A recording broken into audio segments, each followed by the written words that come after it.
Hello, everybody. Apologies for the slight delay, which is going to be a few technical problems.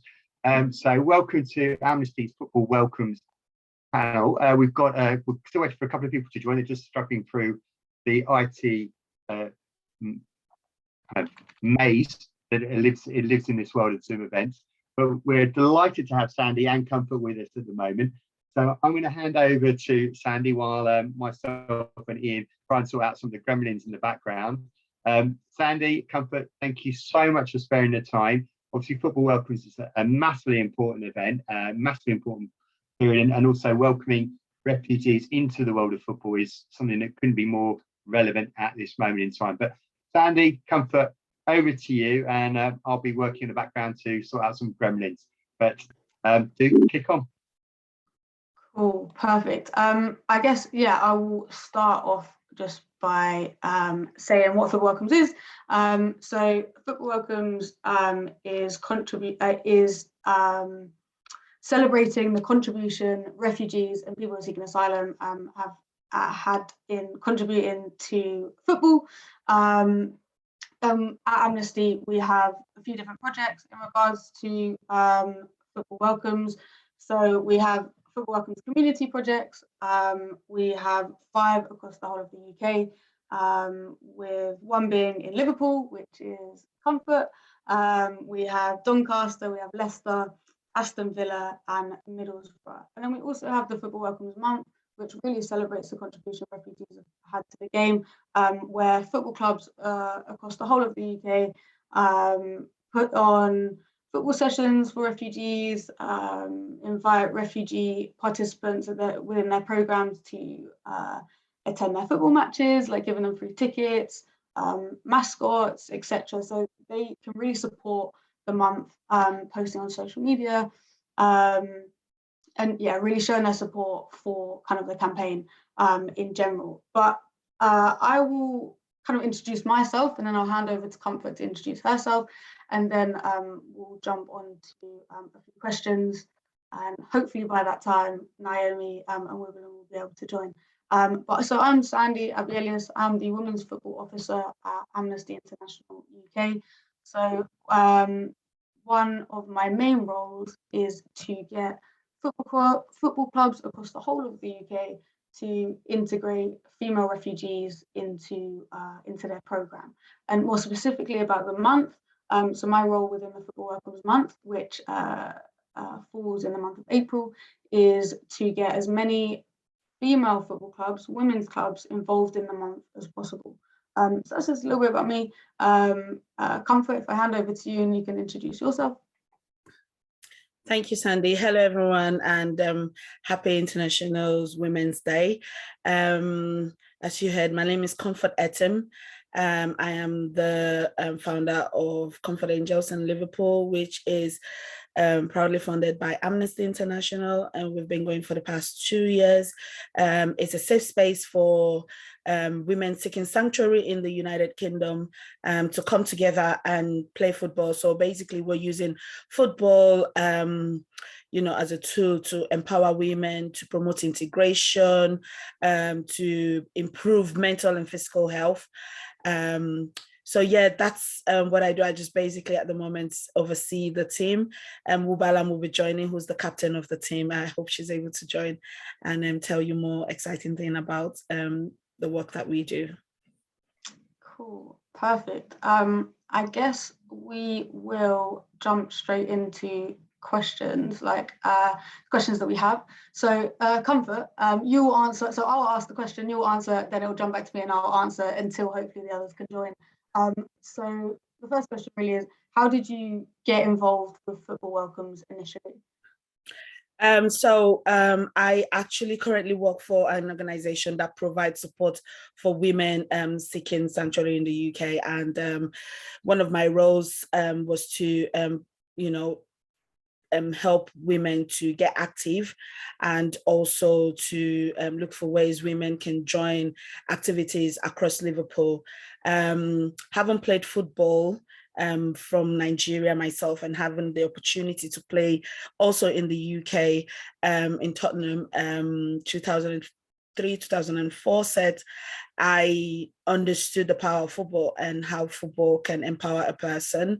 My English was never this. I mean, I'm still improving with my English, but my English was never great. And one of the things that I was able to achieve was to learn how to speak English whilst playing football. I made friends. I was able to connect. So when I had the opportunity to create an atmosphere where women can just be active, I could only think about football. So that was how the idea of using football as an initiative to bring women together came to being. And again, I didn't know how to go about it. It's not something that I had a clue on how to go about it. But luckily for me, I had a friend who introduced me to the Liverpool County FA, where I met Stuart, and he was able to, and Anna, who were able to put me through.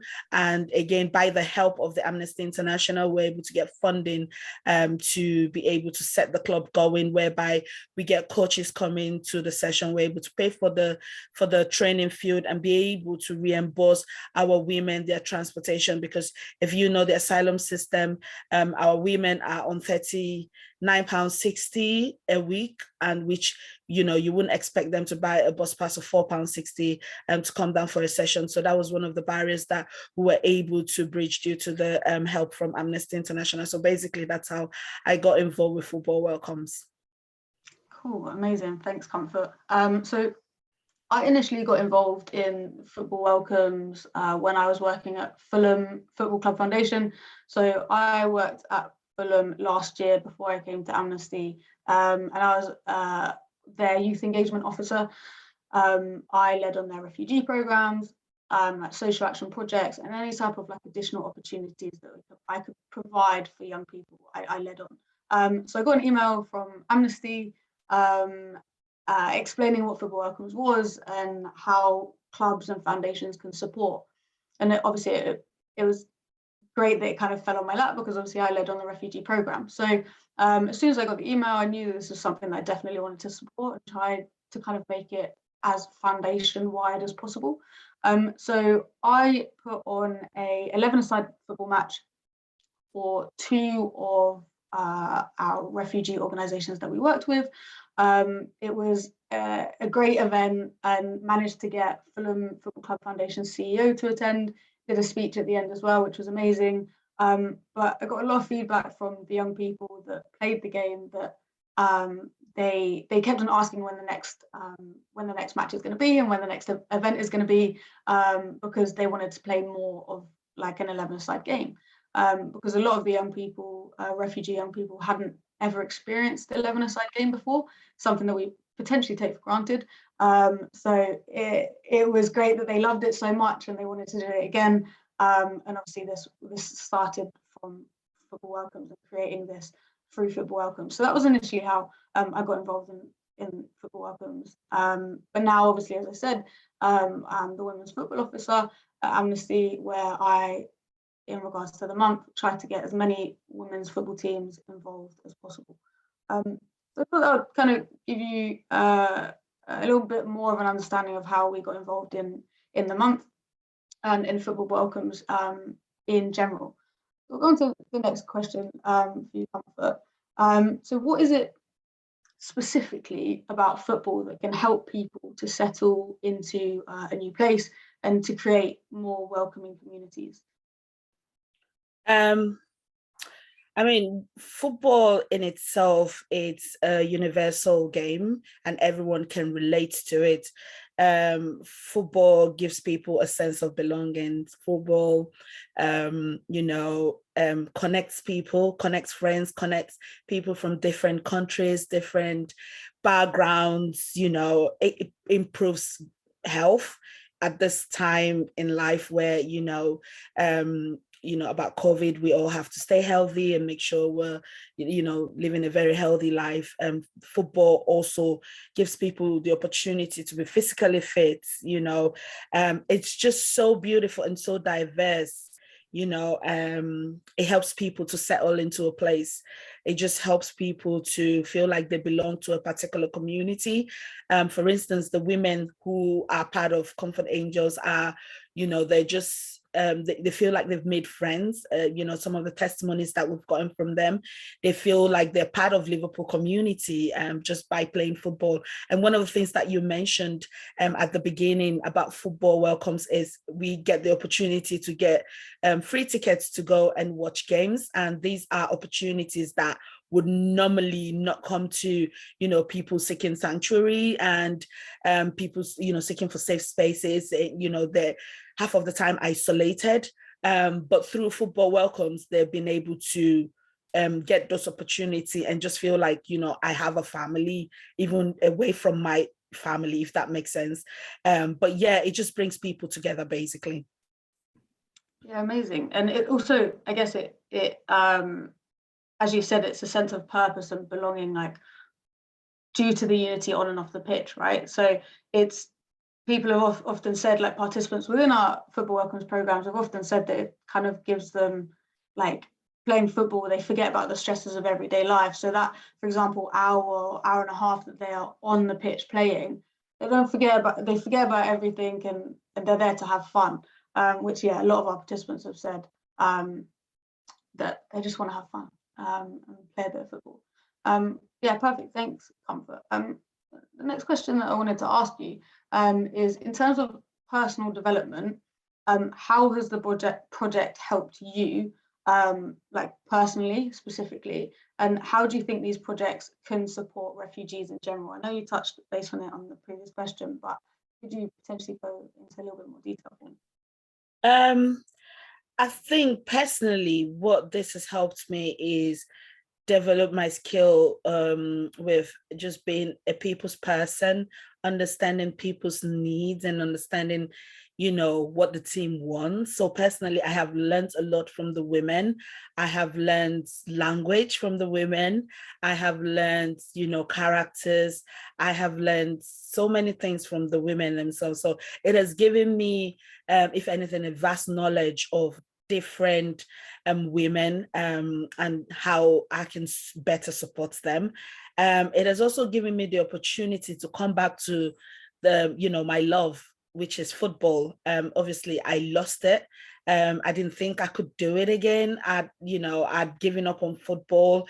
But what this has helped me develop is just that love again that I have for football. Aside from just either coaching or overseeing the team, I play also and I have fun playing it. And I think for the team itself, it has offered a lot of opportunity, like volunteering and, going ahead to take on trainings. So I can proudly say about 12 of our women have completed their FA Playmaker course. And we've got 3 of them currently volunteering for the team, as one is taking care of the logistics and one is just ensuring that we're keeping in touch with the FA County as to what's next, what's going on. So it's just fun to see that it has created a lot of opportunity and connections that we never had. It's so beautiful that even the Liverpool City Council acknowledges the work that we do. So for me, I think there's just been so many developments just as a person and also as a team in general. I've seen a lot of development in terms of what we're doing. Yeah. Amazing. Thanks, Comfort. Move on to the next question. Comfort, I'll go to you and then I'll answer after as well. But it's obviously very clear that football welcomes must have refugee women and girls kind of at its heart. Why is that important? And also, what are some of the challenges and solutions to engaging refugee women and girls? You say, why is it important? It's important. Every girl child has a right to be who they want to be. You want to be a football player, you want to be a coach, you want to be a doctor, a lawyer, whatever. Every girl child has a right to health. Every girl child has a right to participate in any program they want to. There shouldn't be any barriers to them. And often, we would see football, especially for some of us who are coming from countries whereby women's voices are still yet to be heard.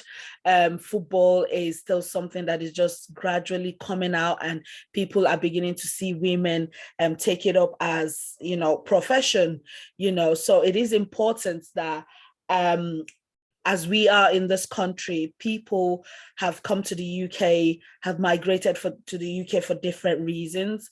And if they choose to play football, then that opportunity should be made available for them to be able to participate. It is important because it would also, give them a sense of, okay, I'm not at home, but I'm at home kind of thing, and they're able to express themselves. Yes, because that's another thing football does. It helps our women to express themselves.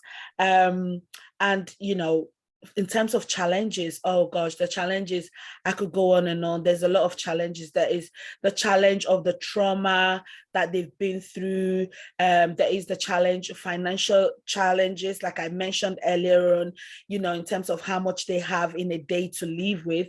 There is the challenge of, being able to just get the basic need as a woman, whether it's hijab, whether it's sanitary towels, whether it's just, basic essentials that a woman would need to feel like a woman.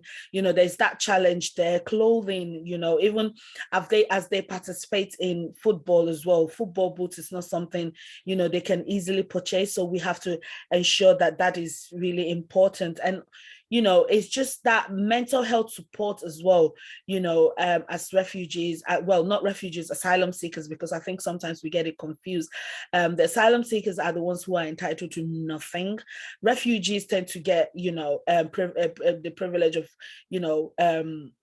social benefits, but not for people who have just arrived and decisions are still being made with their cases. So it means they've got nothing, absolutely nothing to fall back on. And in terms of the kind of support that they get, it is limited, because a lot of things are funded by the government. And if you're not entitled to public funds, you can't get it.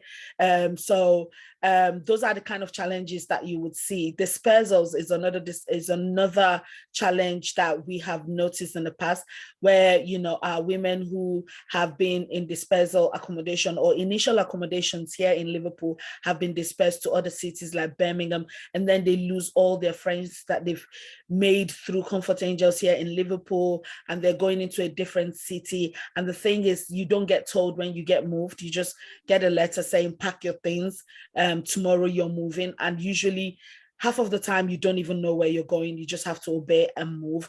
So that has been very challenging when the women have moved and they're like, Comfort, oh, we miss football, this place is lonely, we've not made friends, etc. So yeah, I can go on with the challenges, but above all, every woman is entitled, every girl child is entitled to be what they want to be and participate in whatever leisure program they want to participate in. Okay, thanks, Comfort. And I guess another question that I have for you is, before I answer, what would you say is one of the main challenges that you faced when you started playing football and kind of found yourself within that space within Liverpool? For me, I was destitute. I got refused. I eluded all my appeals, which means that the Home Office did not initially believe my story. So I was destitute. I was vulnerable to the point of, being exploited. So there was a lot of vulnerability during that time. And, just thinking back, if I didn't get the support that I had, I probably would not be sitting here. So coming back to football was not even, it was not even in my mind, because I had no home. I had nothing. I had no football boots. I was just looking for ways to look. I'm a mom. Then I had my son. So for me, what was important was putting, food on my son's table. We had to go through food banks. We had to walk miles. And, it's funny, even when we moved to Liverpool, I still take my son down to where we used to live, and the miles he used to walk 3.2 miles to school in the morning and back home in the rain, in snow and everything, because we didn't have bus pass. Even if we had the little money for bus pass, we had to save it. So me having the privilege to work with these women and also having them amongst the football welcomes, Comfort Angels, is just, I see it as a privilege, and, I'm able to understand and empathize with them where they're coming from, and especially with their challenges that they're facing, because I've been there as well. I've been through the asylum system, and I can tell you it is very daunting, very, very daunting, especially when you've got zero support or zero understanding of what the asylum system is all about and what to expect and what not to expect. So yeah, so many challenges, but I think that one, I would leave you with that. Good, thanks, Comfort, and yeah, I appreciate you sharing that with us. But I guess for me, going back to the main question, is obviously we're wanting to make sure women are at the heart of the Football Welcomes programme, and why is it important, some of the challenges and solutions in engaging refugee women. So to echo what Comfort said, is obviously extremely important to involve refugee women and girls, as they have just as much right to participate in physical activity, and more specifically in this case, football. But unfortunately, they are overlooked within the football world. So it's therefore even more important for us to build the trust, listen to what refugee women and girls want, and try to design sessions based on that, and meet their needs as much as possible. So one of the main potential initial challenges, I'd say, is that it's not as easy as just putting on a session and hoping participants will show up, which can be the case for sessions for men and boys. You can put on a session and just there's bound to be participants attending, but it's not necessarily the same for refugee women and girls. They have, of course, different needs. But there are many other factors that need to be considered, one of which being feeling uncomfortable taking part in mixed environments. So yeah, some women from some cultures and faiths may feel uncomfortable taking part in mixed environments. So therefore, a solution for that, can you create female-only spaces with female-only coaches and staff members? And another thing is to consider as well is a lot of refugee women and girls have caring responsibilities. So a solution from that is avoid potentially putting sessions on during school pickup and school drop-off times, so around that 8:30, 9 o'clock mark, and then also the, let's say, 3:30, 4 o'clock time, because you're more likely to get female refugees participating in your programs and your sessions if you are avoiding those times because of those caring responsibilities. And the main thing to really just highlight, and there are many more other factors that need to be considered in creating these football sessions, but the main kind of thing to highlight here is the importance of just knowing your participants and understanding your participants' needs. The more you know their needs, the more you can, well, work around their needs and create successful programs and sessions for them. But just because a session is not as straightforward to put on as others doesn't mean we should shy away from that work. So as I said, and I'll reiterate, is that refugee women and girls have just as much right to participate in physical activity, and more specifically football. So that does come to like the end of our like main questions. I know we have a little bit of time, but I think we got a question in the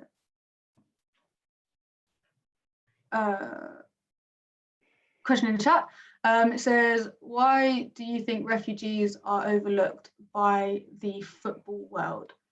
I can jump in and answer, and then Comfort, or I can see Naomi's in now, and Naomi can jump in as well. But I would say isn't necessarily like a reason specifically, but in my experience, clubs or organizations that work with refugees don't tend to take into consideration refugee women. And then clubs that then have programs for women and girls tend to not take into consideration refugee women and girls. So it's as if they fall through the gap. And this is something where I then touch upon is intersectionality. So you're completely overlooking and kind of just not considering that women or people in general have intersecting identities, and therefore organisations are kind of missing that middle mark, and that middle mark being refugee women and girls. So there are many things that clubs need to then to consider. They need to therefore just be fully inclusive and understanding that different people have different intersecting identities. But Comfort or Naomi, if you want to jump in on that and add anything to that. I can. Comfort, do you want to go first, or? You can go first. You go, yeah, go first. Yeah. I'm really sorry I'm late, everyone. Had technical difficulties. So I would say, like, so I've been kind of doing this work with football clubs and their foundations for about 5 years now, and definitely like more and more clubs and foundations, or foundations in particular, county FAs, interested in this area of work and running programs working with people who are refugees and seeking asylum in their communities. I think, like, you know, going back, this wasn't a group that football club foundations had traditionally worked with. In particular, they weren't particularly well connected within the communities, you know, with other organisations that are working with refugees and people seeking asylum. One of the things that we really, really encourage anyone, whether it's foundations, county FAs, any organisation that is keen to use football to create a more welcoming community, is to link up with local organisations. So in particular, local refugee charities, but also like others who are involved in supporting refugees and people seeking asylum in the community. So what we've seen when foundations have done that and have taken this really collaborative approach is that there have been some really, really successful projects. Comfort, actually, like the project that you've been involved in is an example of that, and are the other Football Welcomes community projects some really good examples of where a football club foundation has like built up a really strong and trusting relationship with local refugee organisations, and that's really meant that these programs have been able to thrive. Yeah, I think I would just like to add that, again, another reason could be the lack of understanding on how to approach or relate with people that are seeking sanctuary. Obviously, due to documents, obviously you get to a point in your career whereby maybe the team needs to travel abroad, or maybe insurance as well to insure you as a football player. And a lot of time, some clubs don't know how to handle the situation with the Home Office. And like Naomi said, it's really important that FAs across the country work with organizations that have understanding about asylum seekers, for just for understanding of people, that it is different. Asylum seekers and refugees are different. Okay, so with refugees, they could strive. So if you've come in as a refugee, you can, strive, you can go into school, you can participate in activities. Whereas with asylum seekers, especially with women, and I think Sandy mentioned it, a lot of us have childcare needs, and for those who don't have it, due to their status, they're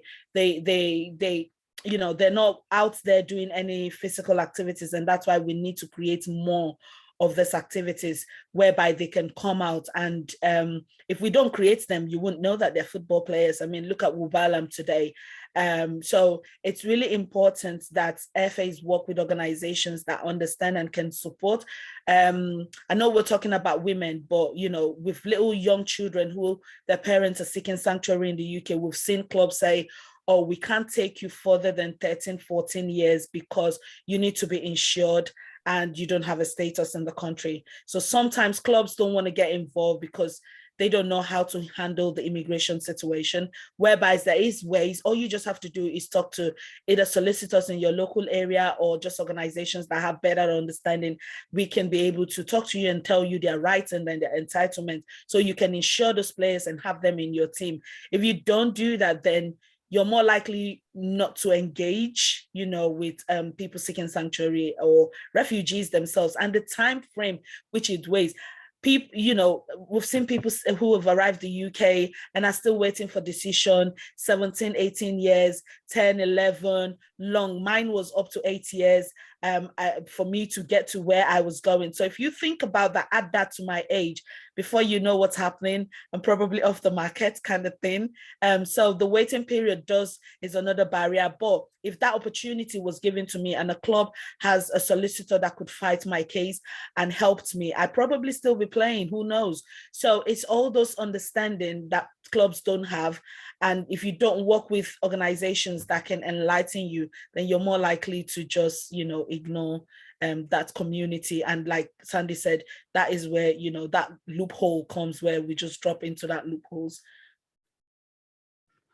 Yeah, hopefully that answers your question, Ben. I know you've put another one in the chat, and I'll read it out. And if Naomi, you want to jump on it. So am I right in thinking that there are actually quite a few former refugees in the men's professional football?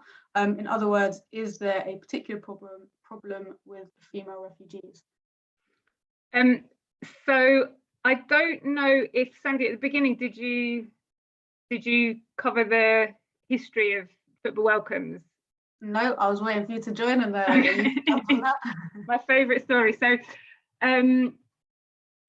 I think Sandy probably did mention at the beginning that Football Welcome started in 2017, and it was a weekend of action.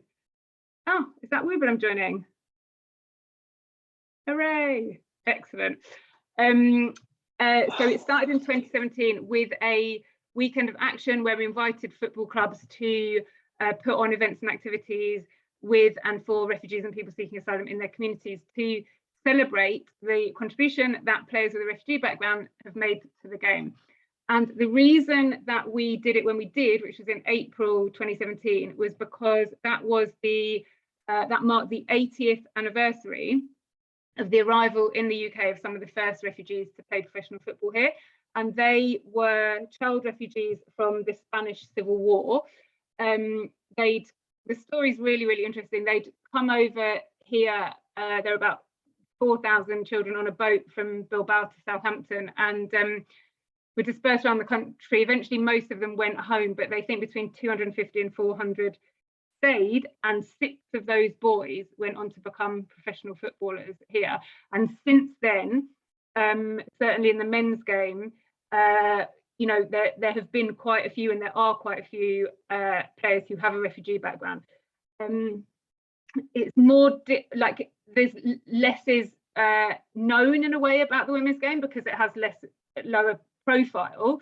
But as the profile of women's football increases, then those stories, I'm sure, will come out. But to Sandy's point earlier, in terms of kind of like community football, you know, I think it's really important that this kind of phenomenon that we've noticed through doing this work, that you'd have like you know, someone working at a foundation or County FA, whoever, working maybe with refugees but not thinking about women, and then, you know, same organisation perhaps working with women and girls but not thinking about refugees, and so refugee women and girls sort of fell through this gap.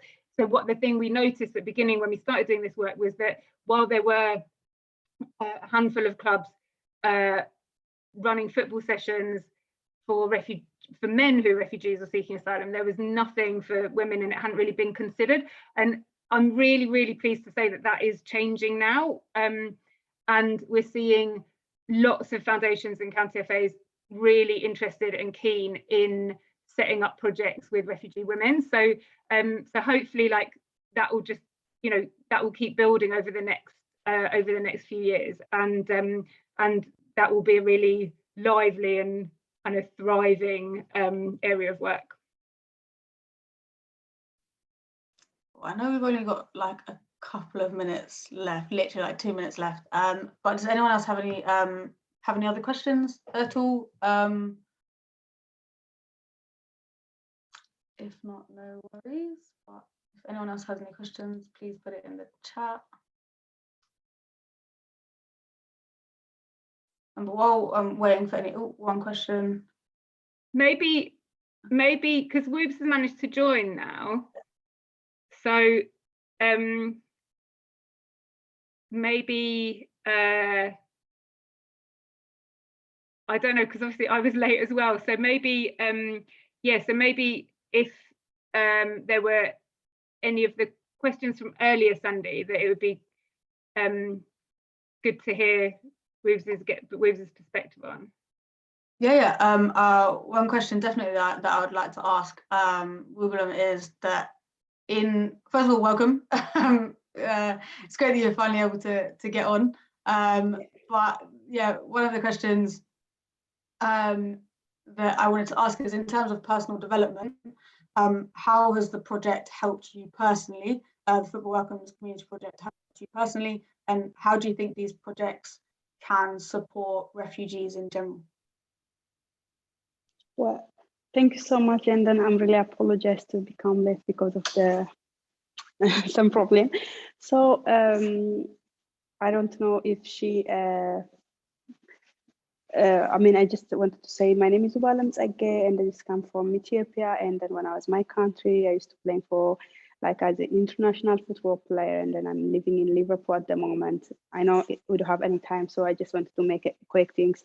So this organization who will help, especially for refugee people, the people when they came in this country, same like my situation, it will help a lot of things, because like it is not easy. Like maybe you might have skills and then you wanted to play football, you can involve for like different kinds of things. But if you don't have, even if, let me say, a transport, if you don't have a transport for a bus, you cannot play, because of like, if you are like asylum seeker, you get only like £5 per each day, £5. So for food, for clothes, for everything. So you cannot afford it to go to, even if you have a skill, you cannot afford to buy a ticket and then to go playing football, or like you cannot buy for football shoes or boats, everything. So this organization, he will help like for a lot of people to get like transport or other things. So and then like when you come to a play, not only for financial things, he make you feel happy and then inspired, and then you feel like a family, you know, because everyone when he came like have a different situation, I cannot express or I cannot explain it. It is very hard, very, very hard, especially as a woman. But we know how we pass through a lot of things. But when we meet a lot of different peoples with different culture, with different society, with different language, you make you feel better and better. And so I'm really happy. That's all. Yeah. I was muted. Yeah, thank you, Wibbulum. The other thing that I was going to ask is there anything specifically in relation to you that you found the most challenging out of all of it when you started to play football with Comforts Angels? Is there anything that you want to highlight as one of the main things that you found challenging for yourself personally? Yes, the first thing that I explained, example, if when I arrived this country, when I was my country, I used to playing as an international football player, and then you are always on the social media, and then you get a lot of money, you get a lot of everything, was a comfortable place, you know. When you came this country, the first problem is a language barrier, you know. So you have to be like, you have to speak at least to communicate with other people, you know, like to get the right place. And then like not easy, like especially with the asylum process, things like that, you know. So you have to wait. I remember the first time when I arrived was in Milton Keynes, and then I got a team. I don't remember the name of the team, and then like I was playing, and then everyone they liked me, and then you have to join with us, and then playing will pay you, and then you'll be like the one of our team members, blah blah. But you cannot sign, you know, if you're asylum seeker, and then you cannot sign. Was like very struggle for me that time. And then you have to move, they'll send you any place, you know. So it is very hard to achieve your goal it is very hard. It is not easy because you pass a lot different things. So maybe language is very hard. And then, as I said, if you don't get your to living remain in this country, you cannot sign or you cannot join any team. And then at the same time, maybe you might lose your confidence.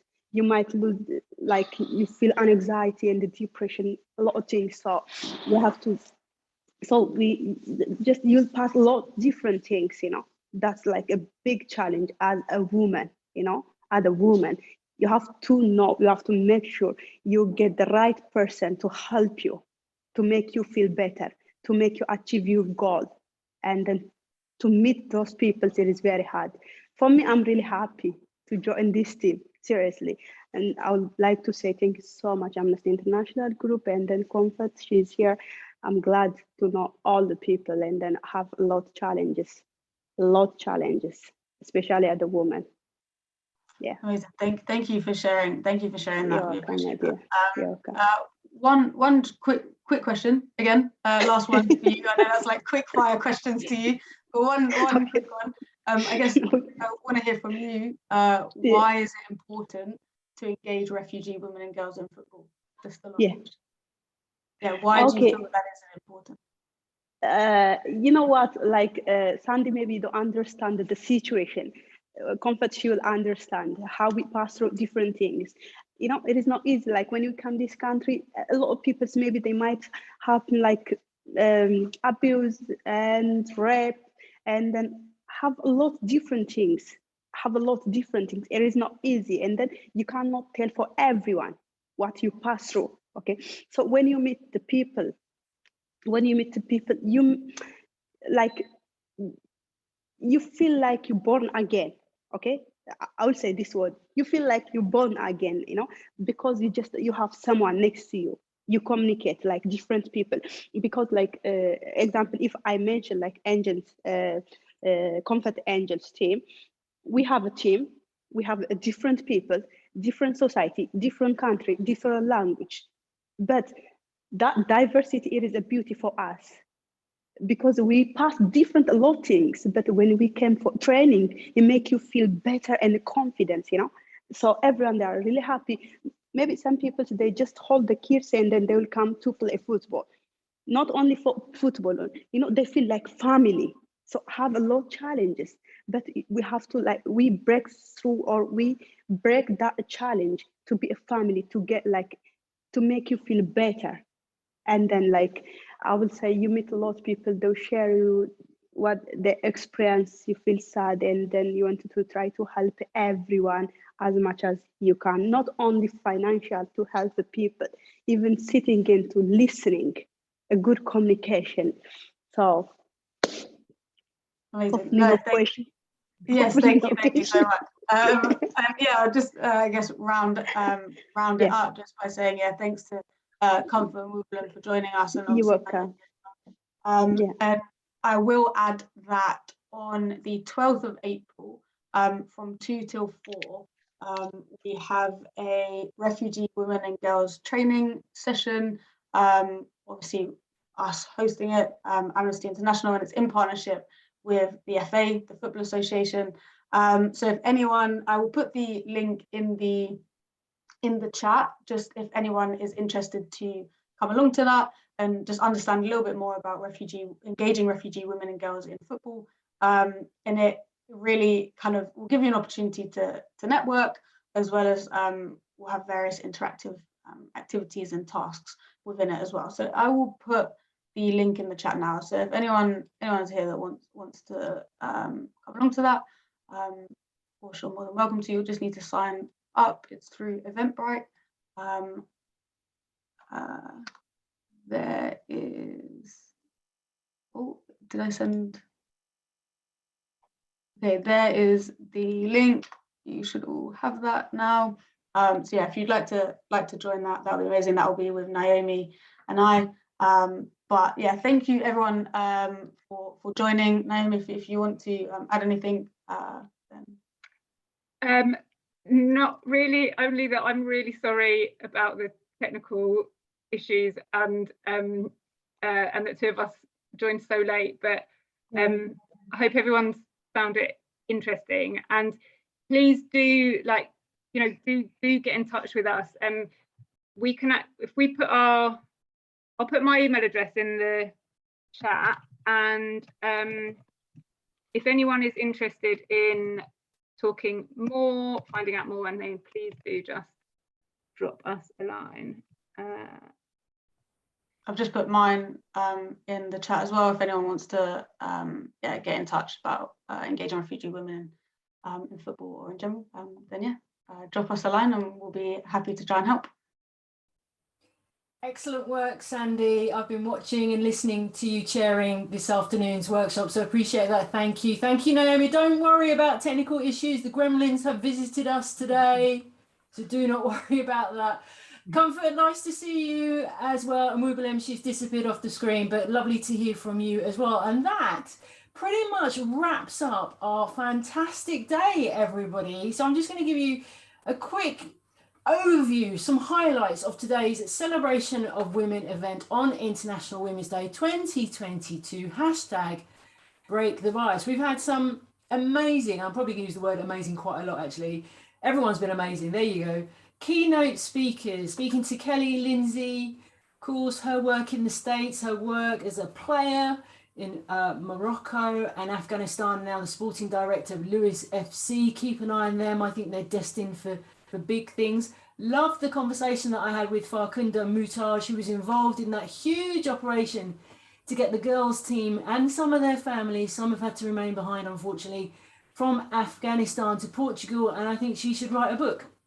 I think it'll be an amazing bestseller. So I hope she gets to share her story with the world. We've had workshops galore this morning and this afternoon. Too many to mention. We've had becoming an ally, increasing female participation in football to women in sports media as well, and fantastic speakers within all of those workshops. So thank you for taking part and sparing your time to share your thoughts, your journey, your suggestions, discussions, as well as some honest conversations. I was listening to the majority of them and there were some real honest conversations. So I hope whoever was watching and listening, you were able to take something away from those workshops. So that's fantastic work. Really good conversation with Samira Khan, the female footballer, talking about her perspective as a practicing Muslim, a young mum as well, a friend, sister, about her life in football, and Baroness Anne Taylor, who is part of the group that is looking after the fan-led review. And if you want to push your MP to make sure that the fan-led review put together by Tracy Crouch isn't forgot about, get involved and contact your MP to make sure that it still stays at the forefront of people's minds, because it's a story that's not going to go away. And of course, we had loads of networking sessions as well throughout the day. Thank you for the people for chairing those throughout the day as well. I hope it gave you a chance to reflect on the day and also make some new connections. So some thank yous, of course, I've thanked loads of people already, but I've got some more. Got to thank our premier sponsors, of course. Without this day, without them, it wouldn't have been possible to go ahead. So thank you to all at Campbell Tickell for supporting the event. We really, really appreciate your support. Now, I know this is it was a long day and not everybody was able to join for the whole day. So we have recorded every single session. So do not worry if you've missed anything. We will put out links so you're able to catch up at your leisure and watch what you've missed. They will be circulated in the next few days.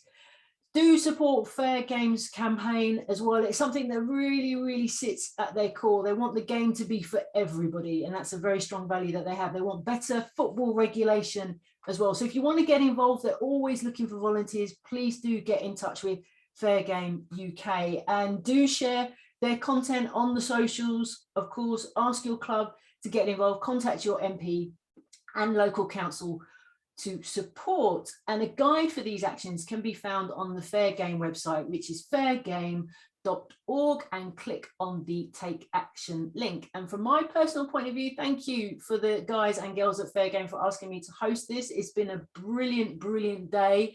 I hope I've done the job well for you, get things going and get the conversations flowing. I've learned so much myself. So, and I also want to thank all the people that you don't see, that have not been on the screen, all the people behind the scenes today who managed to keep everything going and flowing and making the day run smoothly. We couldn't have done it without you guys, and you know who you are. So thank you very much. Right, as I see the time approaching 5:30, the evening is drawing in. So whatever you are up to, be safe, be healthy as well. The world is going through a really tough time. Let's all be there for each other, and let's praise each other. Let's lift each other up as women. We are supreme human beings, and we all have strong voices. So let's shout even louder than we normally do for the rest of the year, and make sure our voices continue to be heard. Thanks, everybody. Thanks for International Women's Day, and we will see you in 2023.